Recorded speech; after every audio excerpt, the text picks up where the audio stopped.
Being alone can be a safe place for your soul to fully relax.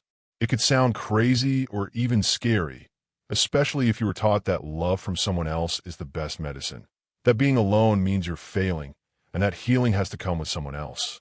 But Carl Jung led us to something much deeper. Some wounds are too precious for noise and too old for words. They only heal when things are quiet. There are strengths that come out when no one is watching and you are quiet. You can't show your actual self unless you stop reaching, pleasing, and looking for affirmation outside of yourself. Something changes in this realm of aware solitude. You don't fall apart. Instead, you start to connect with the aspects of yourself that were waiting for you to do so without distractions. This video will take you to that place. It will explain why choosing to be alone on purpose is not being lonely, but being free. It takes off the masks. It brings the shadow to life. It wakes up the quiet voice of your gut feeling. 3 holy stages on Jung's route to becoming an individual. And by the end, you could discover that you weren't intended to be saved. You were meant to remember. So whether your heart is heavy or your quiet is harsh, stay with me.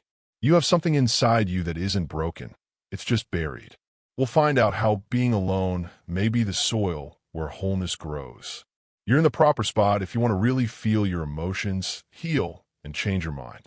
Many people are taught from a young age that being alone is a bad thing that has to be fixed.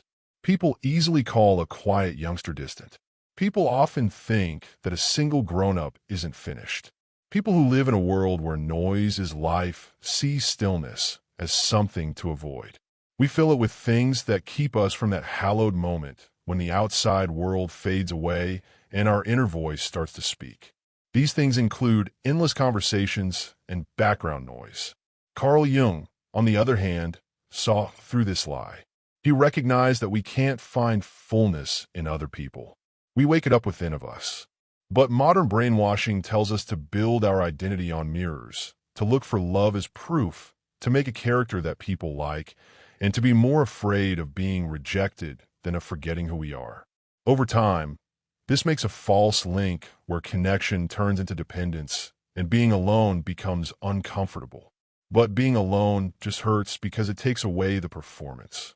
The ache that comes when you sit alone isn't from the present. It's memory. It is the echo of childhood traumas, the mark of being left behind in the past, and the pain of loss that is so deep that it only comes out when the world is quiet. The ego shakes in that quiet because it has always needed attention to be authentic. It has been praised, approved of, and given outside proof. But the soul is not afraid of being quiet. It knows that being still is holy. Solitude is not exile for Jung. It is initiation. When the noise stops and the masks fall, what comes out is not a nothingness, but the language of your inner world that you have forgotten. This is where the unconscious mind comes up to meet you, where true healing starts and wholeness grows. Being alone yourself is hard. In a world that loves to move and be stimulated, being quiet can feel like a danger. Being alone takes away outside distractions and takes you inside, where your feelings can't hide anymore. For a lot of people, this fight feels strange and too big to handle. We are often told to act instead of feel and to do instead of think. But this is where the magic of healing really starts. Your discomfort in silence is not punishment. It is an invitation. Carl Jung said that this was the start of individuation, which is the holy path of returning to your true self. In that quiet, you start to realize not what people wanted you to be, but who you've always been underneath the clamor. And at first, what you see there may seem like nothing, like a void. But don't be afraid of that empty space. It is not dead. It is the time before rebirth. It's the moment your spirit takes a breath again after years of holding its breath under layers of expectation. And it doesn't hurry to fill the silence. It walks gently, silently, and patiently because it understands this is holy land. Jung thought that praise and attention don't bring forth the actual self. It happens when you decide to leave the crowd and go into your own cave. That cave may seem like a bad place, yet it is where you will change. This kind of disengagement is not an escape. It takes a lot of guts. You're standing at the door and whispering to the unconscious, I am ready, ready to feel, ready to see, ready to heal. And at that point, the persona starts to fade away. The show is over. The light fades. What is left is real. And what is real isn't loud or dramatic. It is deep, quiet, and long-lasting. Being still doesn't mean you're not there. It means your soul is getting ready to speak. And when it does, it won't yell. It will tell you things you forgot a long time ago, but really needed to remember. This time of being alone can be confusing at first. Without the routines that molded your days, the responsibilities that used to define your worth, or the connections that showed you who you were, you might not even recognize the person looking back at you. But this lack of familiarity isn't a mistake. It is a threshold, the start of something old and very holy. The truth is that your true self has always been there, waiting for you to notice it. When life finally slows down, the noise goes away, and no one is watching, the true job begins. It's not the task of becoming, but of remembering. The self doesn't come out via work, it comes out through space. And you make that space when you decide to turn away from the outside world and look inside. This is not a step back. It is a step into the very center of who you are. What seems like emptiness at first is actually presence, the soul rising through the quiet. Jung said that this emerging starts with the persona breaking down. The persona is the social mask we wear to go through life, such the nice one, the responsible one, or the successful one. It is not wrong, but it is not complete. It keeps us alive, but it doesn't make us entire. That mask starts to come off when you don't say anything. You begin to see how many of your thoughts, actions, and reactions were rehearsed in order to fit in or avoid being rejected. And when there is no one left to impress, that performance starts to fade away. What is left can feel raw, unsure, and even weak. But it is also true. You start to realize who you are without the layers, the editing, or the armor. Jung thought that the soul's rise doesn't start with the acclaim of the world, but with the sight within. That's why being alone, even though it's hard, is holy. When the persona disappears, the real self starts to talk, but not in loud voices, only in whispers. Whispers that bring back memories of what you've forgotten, of who you were before the world taught you who to be.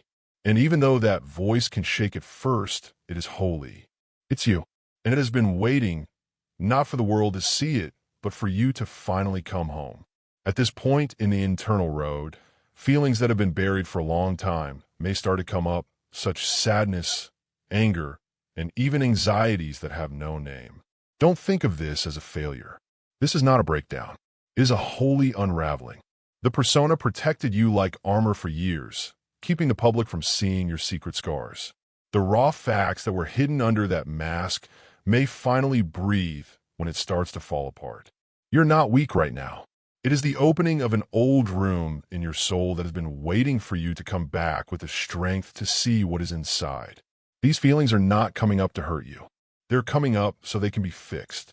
When you're alone, you look in a mirror, not the one that other people see, but the one that shows you your deeper self. It shows you what you've been avoiding. In Jungian psychology, this is called the shadow. It is the part of you that you thought was too much, too sensitive, or too broken to be welcomed. The darkness does hold anguish, but it also carries life.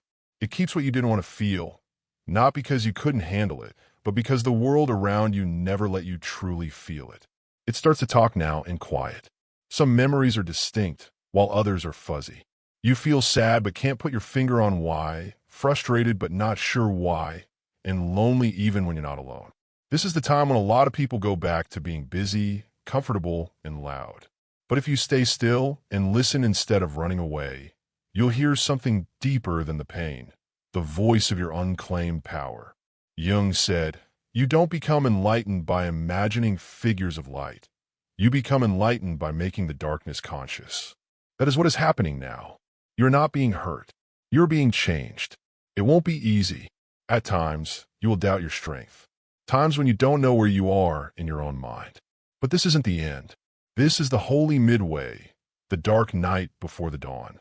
Your soul has to choose whether to repeat or rise at this point. And if you stay and face your shadow instead of running away from it, you won't be eaten. You will change because the very agony you were afraid of holds the key to your awakening. And when your body finally feels safe, not as a show but as truth, it relaxes. It starts to lose its defenses, which are like armor against conflicts that weren't there.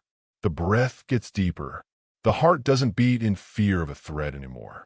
And in that perfect stillness, something that has been buried for a long time starts to come out, not as clamor or demand, but as a gentle pulse from the soul itself.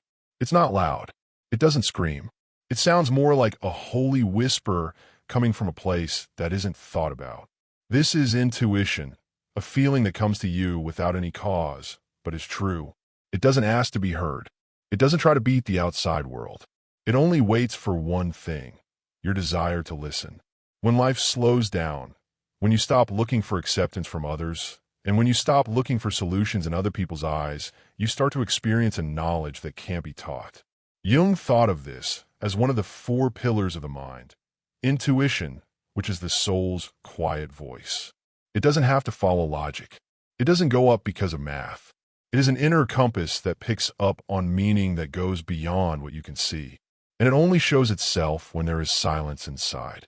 The fog starts to clear in this solid isolation. Things that used to seem unclear become clearer, not through explanation, but through resonance. You start to notice minor signs inside yourself, like a constriction when something doesn't feel right anymore, or a calm feeling when something truthful comes to light. The body is the first to respond. The soul agrees. And over time, you don't need as much proof. You don't need as many clues anymore, because you start to feel what's right before you can even put into words. This isn't just wishful thinking. It is alignment, which means that the mind and the soul are in harmony. Noise and terror no longer control you. Something deeper is moving you. And that movement, no matter how small, becomes direction. This is the calm strength of being alone on purpose. It doesn't simply stop distractions. It also shows you the inner voice that has always understood how to get you there. And when you sense how clear it is, you know that serenity was never outside of you. It was always your own truth, ready to be heard. The body listens when the soul starts to feel protected, because the body has carried the burden of survival. It has flinched in silence, gotten ready for rejection, gotten tense at the sound of criticism, and gotten ready for absence long before it came. Before the heart could break, the muscles learned how to harden. The breath learned to shorten before the discomfort could show up. And all of it is stored deep inside. Most people don't know how long they've been living on edge, always on the lookout for trouble, try to avoid getting wounded, and always feeling like life is a storm waiting to hit. But when you choose to be alone as a sanctuary instead of an exile, your body gets a fresh message. You are no longer at war. The nervous system starts to relax in this tranquil place. The breath gets deeper. The heartbeat became more regular. Not because life is flawless, but because the soul no longer sees the current moment as a threat. Carl Jung famously observed, the unconscious is not just in the mind, it is also in the body. Every emotion you buried didn't go away. It found a home in your shoulders, jaw, and chest. Every unspoken grief became a knot, and every unexpressed fear became fatigue. This is why healing is both mental and physical. You can't rationalize your way out of suffering. You have to feel your way through it. The body starts to forget how to defend itself as safety sets in. The urge to explain, defend, or justify progressively goes away. The need to prove your worth goes away. The present is no longer a battleground. It's a place to rest. This change isn't really big. It is gentle and slow, yet it has a big effect. Your body, which used to be dominated by expectation and awareness, starts to move in time with your inner truth. This is the reunion. The mind, body, and soul are finally in sync. A tranquility comes that doesn't expect anything of others. A strength grows that isn't loud but is deeply rooted. You no longer think that stress is the same as control. You don't think of softness as weakness anymore. You learn that being grounded is what keeps you safe, not being defensive. Once a sign of deprivation, solitude becomes a safe place of wholeness. And in this calm alignment, you go back to being yourself. Not as someone who is striving to stay alive, but as someone who is finally free to live. And when your body finally feels comfortable, not as a show, but as actuality, it relaxes. It starts to lose its defenses, which were like armor against conflicts that weren't there. The breath gets deeper. The heart doesn't beat in fear of a threat anymore. And in that perfect stillness, something that has been buried for a long time starts to come out, not as clamor or demand, but as a gentle pulse from the soul itself. It's not loud. It doesn't scream. It sounds more like a holy whisper that comes from a place beyond thought. This is intuition, a feeling that comes without reason, but is true. It doesn't ask to be heard. It doesn't try to beat the outside world. It only waits for one thing: your desire to listen. You start to experience a knowledge that can't be taught when life slows down. The need for acceptance goes away, and you stop looking for solutions in other people's eyes. Jung saw this as one of the 4 pillars of the mind. Intuition as the soul's quiet voice. It doesn't have to follow logic. It doesn't go up by adding things up. It is an inner compass that can sense significance beyond what we can see, and it only shows itself when we are quiet inside. The fog starts to clear up in this quiet place. Things that used to seem unclear become clearer, not through explanation, but through resonance. You start to notice minor signs inside yourself, like a constriction when something doesn't feel right anymore, or a calm feeling when something truthful comes to light. The body is the first to respond. The soul agrees. And over time, you don't need as much proof. You don't need as many clues anymore, because you start to feel what's right before you can even put it into words. This isn't just wishful thinking. It is alignment, which means that the mind and the soul are in harmony. Noise and terror no longer control you. Something deeper is moving you. And that movement, no matter how small, becomes direction. This is the calm strength of being alone on purpose. It doesn't simply stop distractions. It also shows you the inner voice that has always understood how to get you there. And when you sense how clear it is, you know that serenity was never outside of you. It was always the sound of your own truth waiting to be heard. When you're alone, the noise fades away and something amazing starts to rise up, not from the outside world, but from the inside world. At first, it's a gentle feeling like seeing someone you know in a dream. But as you go further into yourself, you start to see this presence. It's not someone else. It is not a partner or missing piece. It's not the perfect image you've been trying to chase. It's the person you were always supposed to be. This is the self in Jungian psychology, the emblem of wholeness and the archetype of inner wholeness. The future self is not a far-off goal. It is the living proof of your innermost affinity. It doesn't push you forward with pressure. It walks next to you without saying a word. As your intuition grows stronger, your inner compass stops pointing outward for direction and starts pointing inward for resonance. The hunt slows down. You don't need solutions to feel comfortable anymore. You don't need indicators to believe in your path anymore. A soft lucidity begins to grow. And from that quiet, you start to live differently, not by force, but by how often you do it. The more you feel connected to this deeper part of yourself, the more your decisions show it. You start to say no without feeling bad. You're polite about your limits. You cease making excuses for your needs or going on and on about why you aren't talking. You don't have to go smaller to fit in or bigger to be noticed anymore. Your energy doesn't only respond to the world anymore. It starts to change it. This is the calm strength of coming together. You cease looking for love to fill a hole. You start to show the love that being whole provides. And by doing this, you naturally draw to you people, places, and paths that match your true vibration, not as a way to make up for your wounds, but as a sign of your healing. You stop striving to fit in everywhere and start to see where you naturally fit in. You don't have to prove yourself. Your presence is your message. The noise stops holding on. Old habits don't work anymore. Not because you wanted to satisfy anyone, but because you stopped being false to who you are. This isn't pride, it's spiritual honesty. You are not getting tougher. You are anchoring. You don't need to be applauded. You have resonance. And that inner alignment generates the magnetic field that surrounds you. The outside environment starts to reflect what is happening inside you, not by force, but by reflection. You're no longer imagining someone else. You are finally meeting yourself. This is how conscious solitude works its magic. It doesn't just change how you feel inside. It changes the way the world meets you in small ways. You start to understand that when you feel whole inside, you don't need to look for places to fit in. Your presence no longer begs. It shines, and what comes out starts to come back in the same way. As your energy levels become more stable, your ideas about love also start to change. It doesn't look like a place where people give up on themselves anymore. It becomes a holy exchange based on freedom instead. You stop looking for love to make you whole.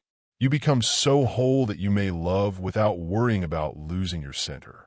When you choose to be alone on purpose, you learn this deep lesson. You are already whole without needing to be with someone else. That serenity doesn't depend on who stays or goes. That real love only grows when you stop asking it to save you. Jung once said that reliance can't lead to a real union. When two people meet from a point of balance, love becomes a route they both walk, not a prison. It doesn't ask you to give up your truth in order to get along. Keeping the peace doesn't mean you have to be quiet. And when you reach this degree of totality, you start to see the past in a new way. You don't feel like the quiet sacrifices you used to make for love anymore. When you are entire, your heart can't take in what hurt it before. This doesn't mean you're getting tougher. It signifies you love with honesty and being there. You love without losing who you are. You don't have to wait for people to recognize you or change your truth to fit in. You come as a whole person and only stay where that wholeness is respected. This type of love doesn't hold on or control. It moves. And when it meets someone who is just as grounded, it forms a rare harmony. Two whole people strolling side by side without having to make room for one another. This is what being alone gets you ready for.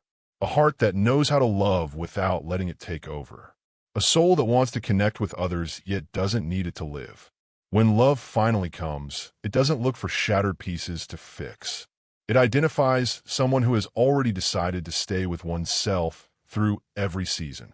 Now that you've seen how mindful solitude can help you heal, you might be wondering, how do you keep this state safe in your regular life? The answer is being there. And presence starts with a simple act of remembering, going back to the calm self that is already inside you. Jung dubbed this exercise active imagination, which is a conversation between your conscious mind and your unconscious depths. This ritual connects you to the symbolic language of your soul. Unlike superficial affirmations, you start like this. Look for a calm place. Take a deep breath.